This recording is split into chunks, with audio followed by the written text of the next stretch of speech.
मुझे आश्चर्य है, स्टालिन यहां के नेता डीएमके के वो भ्रष्टाचार की बात कर रहे हैं। अरे स्टालिन साहब, आपकी सरकार की कच्ची परतें देखिए। ये 2G घोटाले के, सन टीवी घोटाले के पैसे आपके घर में पड़े हुए हैं। भूतकाल में भी डीएमके ने जयललिता जी के लिए ऐसी अभद्र टिप्पणियां की थी। जयललिता जी के लिए भी ऐसा बोला था। ஏற்கனவே முன்காலங்களில் கூட அவர்கள் புரட்சி தலைவி ஜெயலலிதா அவர்களை பற்றியும் இதே போல அவர்கள் பல்வேறு கருத்துக்களை சொல்லியுள்ளார்கள்। मैं पूरे तमिलनाडु की माताओं बहनों को अपील करने आया हूं, महिला विरोधी डीएमके को इस चुनाव में परास्त कर उनको सबक सिखाना चाहिए। मित्रों, नरेंद्र मोदी जी के मन में तमिलनाडु, तमिल भाषा के लिए अपार प्यार और सम्मान है। मित्रों, अंत में मैं इतना ही कहना चाहता हूं, ये भ्रष्टाचारी डीएमके और कांग्रेस पार्टी तमिलनाडु का विकास नहीं कर सकती है। तमिलनाडु का विकास नरेंद्र मोदी जी के नेतृत्व में, पलानीस्वामी और पन्नीर सेल्वम के नेतृत्व में बीजेपी, एआईडीएमके और पीएमके का गठबंधन ही कर सकता है। मित्रों, नरेंद्र मोदी जी ने भी अनेक काम तमिलनाडु के लिए किए हैं। मित्रों, अभी अभी मैं बंगाल था, डीएमके के नेता ए राजा का बयान मैंने देखा। मुख्यमंत्री जी की माता के लिए, स्वर्गवासी माता के लिए जिस प्रकार का बयान दिया है, मुझे लगता है डीएमके को महिलाओं के सम्मान की कोई सूद नहीं है और इस प्रकार से ओछी और नीची राजनीति कर वो चुनाव जीतना चाहते हैं। சோழர்களே, சமீபத்திலே கூட திமுகவினுடைய ஆர் ராசா அவர்கள் காலம் சென்ற நம்மளுடைய முதலமைச்சருடைய தயாரை பற்றி மிக தரைக்குறைவாக பேசியுள்ளார்கள்। இவர்கள் வந்து எப்படியாவது தேர்தலை ஜெயித்து விட வேண்டும் என்பதற்காக இந்த மாதிரி தரக்குறைவான வார்த்தைகளை பயன்படுத்தி வருகிறார்கள்। भूतकाल में भी डीएमके ने जयललिता जी के लिए ऐसी अभद्र टिप्पणियां की थी।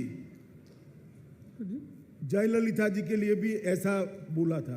ஏற்கனவே முன்காலங்களில் கூட அவர்கள் புரட்சி தலைவி ஜெயலலிதா அவர்களை பற்றியும் இதே போல அவர்கள் பல்வேறு கருத்துக்களை சொல்லியுள்ளார்கள்। मैं पूरे तमिलनाडु की माताओं बहनों को अपील करने आया हूं, महिला विरोधी डीएमके को इस चुनाव में परास्त कर उनको सबक सिखाना चाहिए। நான் தமிழக மக்களிடம் கேட்க வந்துள்ளது என்னவென்றால், இப்படி மகளிர் பற்றி, தாய்மார்களை பற்றி அவதூறு பரப்பிக் கொண்டிருக்கும் திமுக கூட்டணிக்கு ஒரு பாடம் கற்பிக்க வேண்டும்। मुझे आश्चर्य है, स्टालिन यहां के नेता डीएमके के वो भ्रष्टाचार की बात कर रहे हैं। अरे स्टालिन साहब, आपकी सरकार की कच्ची परतें देखिए। ये 2G घोटाले के, सन टीवी घोटाले के पैसे आपके घर में पड़े हुए हैं। ஸ்டாலின் அவர்கள் தமிழகத்திலே ஊழலை பற்றி பேசிக் கொண்டிருக்கிறார்கள்। கொஞ்சம் உங்களை திரும்பி பாருங்கள்। 2Gயும் சன் டிவியும் என்னென்ன ஊழல் செய்திருக்கிறது என்பதை நீங்கள் உங்களுக்கு கொஞ்சம் திரும்பி பாருங்கள்। ये डीएमके पार्टी कोई राजनीतिक दल नहीं रह गई है, ये अनऑफिशियली एक व्यापारिक बिजनेस ऑर्गेनाइजेशन है। डीएमके पार्टी என்பது ஒரு அரசியல் கட்சி அல்ல, அது ஒரு வியாபார நிறுவனமாக செயல்பட்டு கொண்டிருக்கிறது। आज एक भूमिपुत्र किसान का बेटा ई पलानीस्वामी तमिलनाडु के मुख्यमंत्री है। मैं दोनों को, सीएम और डिप्टी सीएम को बधाई देना चाहता हूं कि इन्होंने कोरोना के खिलाफ तमिलनाडु की जनता को बचाने का काम किया है।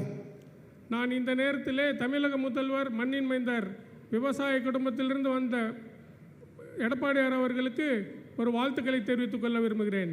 கொரோனாவிலிருந்து தமிழக மக்களை காப்பாற்றியதில் அவர் மிக சிறப்பாக செயல்பட்டுள்ளார்கள்। और दूसरी ओर डीएमके पार्टी और कांग्रेस पार्टी, उनके मन में तमिलनाडु की जनता की चिंता नहीं है। सोनिया गांधी को राहुल गांधी की चिंता है और स्टालिन जी को उदयनिधि की चिंता है। ये दोनों अपने बेटों के लिए काम कर रहे हैं। அதே நேரத்திலே திமுகவிற்கும் காங்கிரசுக்கும் தமிழக மக்களை பற்றி கவலை இல்லை. சோனியா அவர்களுக்கு ராகுலை நினைத்த கவலை, ஸ்டாலினுக்கு உதயநிதியை நினைத்த கவலை, இவர்களுக்கு தன்னுடைய பிள்ளைகளை நினைத்து தான் கவலைப்படுகிறார்கள்.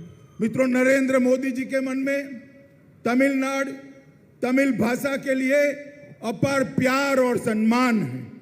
சகோதரர்களே, பாரத பிரதமர் அவர்களுக்கு தமிழ் மொழி பற்றியும் தமிழ் மக்களின் மீதும் மிகப்பெரிய ஒரு அன்பும் பாசமும் இருக்கிறது. विश्व भर में कहीं पर भी जाते हैं, तमिल भाषा के सुवाक्यों को वो अपने भाषण में दोहराते हैं।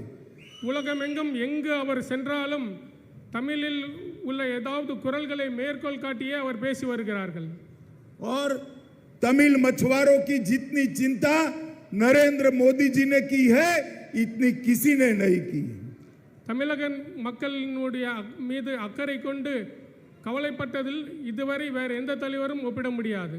और जब जाफना गए तब हजारों तमिल भाइयों के लिए घर बनाने का काम किया और उनके बीच में जाकर पका हुआ चावल भी खाने का काम किया। சோழர்களே, தமிழக மக்களுக்காக வீடு கட்டி கொடுத்தது மட்டும் இல்லாமல், இலங்கையில் வீடு கட்டி கொடுத்தது மட்டும் இல்லாமல் அங்கே சென்று அவர்களோடு இணைந்து அவர்கள் வீட்டிலே உணவருந்தி வந்துள்ளார்கள். जाफना संघर्ष में टूटे हुए कई तमिल मंदिरों को भी रिपेयरिंग का काम नरेंद्र मोदी सरकार ने किया। யாழ்ப்பாணத்திலே சிதிலமடைந்த பல கட்டிடங்களை கூட, கோவில்களை கூட நாம் புனர்வைத்து கொடுத்திருக்கிறோம். मित्रों, अभी अभी डीएमके वाले जलीकट्टू का बात कर रहे हैं, कांग्रेस पार्टी जलीकट्टू का बात कर रही है। यही राहुल गांधी है जिन्होंने 2016 के घोषणा पत्र में जलीकट्टू पर बैन लगाने का घोषणा किया था। இன்றைக்கு திமுகவும் காங்கிரசும் ஜல்லிக்கட்டை பற்றி பேசி வருகிறார்கள். இதே ராகுல் காந்தி தான் 2016 ஜல்லிக்கட்டு தடை செய்வதற்கு கையில் திட்டவர்.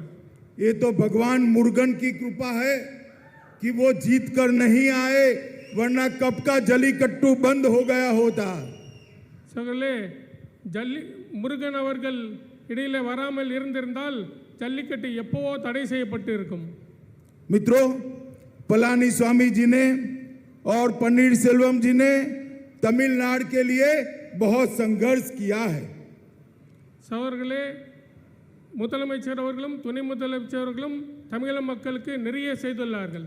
5 साल में 2 बार किसानों का ऋण माफ करने का काम किया है। 5 ஆண்டுகளில் 2 முறை விவசாயிகளினுடைய கடன் தள்ளுபடி செய்துள்ளார்கள். जयललिता जी की 70वीं जन्म वर्षगांठ पर उन्होंने 2 व्हीलर स्कीम मोदी जी के हाथ से शुरू करी है और लगभग 3.5 लाख महिलाओं को इसका फायदा मिला है। புரட்சி தலைவி ஜெயலலிதா அவர்களுடைய 70வது பிறந்த நாளிலே மோடிஜி அவர்களின் கையாலே 2 சக்கர வாகனம் பெண்களுக்காக கொடுக்கப்பட்ட திட்டம் துவக்கி வைக்கப்பட்டது. அதன் மூலமாக 3.5 லட்சம் பெண்கள் பயனடைந்துள்ளார்கள். सभी घरों में 100 यूनिट निःशुल्क बिजली दी है।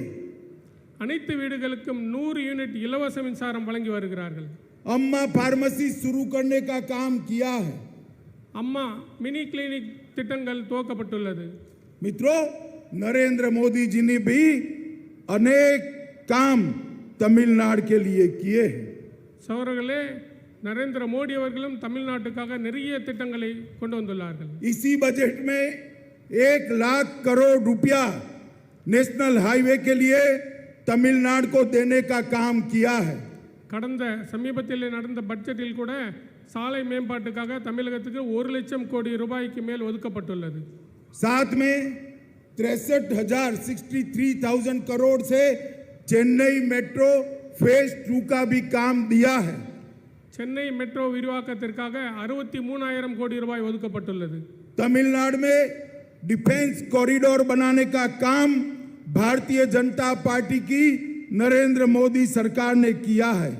தமிழகத்திலே ராணுவ தளவாடங்கள் உற்பத்தி செய்வதற்கான டிஃபென்ஸ் காரிடார் நம்மளுடைய மோடிஜி அவர்கள் அரசாங்கமானது இங்கேயும் ஒதுக்கியுள்ளது.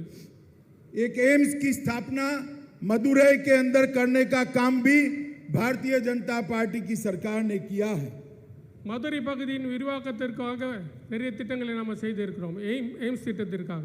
मित्रों, अंत में मैं इतना ही कहना चाहता हूं, ये भ्रष्टाचारी डीएमके और कांग्रेस पार्टी तमिलनाडु का विकास नहीं कर सकती। சகோதரர்களே, இந்த ஊழல் லஞ்ச ஊழல் தெளித்துக் கொண்டிருக்கும் திமுக காங்கிரஸ் கூட்டணி தமிழக மக்களுக்கு முன்னும் செய்துவிட முடியாது. तमिलनाडु का विकास नरेंद्र मोदी जी के नेतृत्व में, पलानीस्वामी और पन्नीरसेल्वम के नेतृत्व में बीजेपी, एआईडीएमके और पीएमके का गठबंधन ही कर सकता है। தமிழகத்தின் வளர்ச்சியும் நன்மையும் நரேந்திர மோடி அவர்களுடைய வழிகாட்டுதலிலே நம்மளுடைய முதல்வர் பழனிசாமி அவர்களும் துணை முதல்வர் ஓ பன்னீர்செல்வம் அவர்களோடு இணைந்து இந்த பாமக, அதிமுக, பாஜக கூட்டணியால் தான் செய்ய முடியும். अंत में आप सभी के माध्यम से मैं तमिलनाडु की महान जनता को यही विनंती करने आया हूं कि एआईडीएमके, पीएमके और बीजेपी के सभी प्रत्याशियों को प्रचंड बहुमत से विजयी बनाइए और मोदी जी की विजय यात्रा, मोदी जी की विकास यात्रा में शामिल होइए। சகோதரர்களே, நான் உங்களிடத்தில் ஒரு விஷயத்தை கேட்க வந்துள்ளேன். இங்கே இருக்கிறவர்கள் மூலமாக தமிழக மக்களுக்கு இங்கே போட்டியிடும் அதிமுக, பாமக, பாஜக வேட்பாளர்கள் அனைவரும் பெருவாரான வாக்கு வித்தியாசம். நீங்களும் பாரதம் முழுக்க நடந்து கொண்டிருக்கும் வெற்றி யாத்திரை, சங்கல்ப யாத்திரைங்கிறதுல நீங்களும் இணைந்து வெற்றி பெற வேண்டும் என்று கேட்டுக்கொள்கிறேன். मेरे साथ दोनों हाथ उठाकर बोलिए, भारत माता की, भारत माता की, भारत माता की, वंदे वंदे वंदे।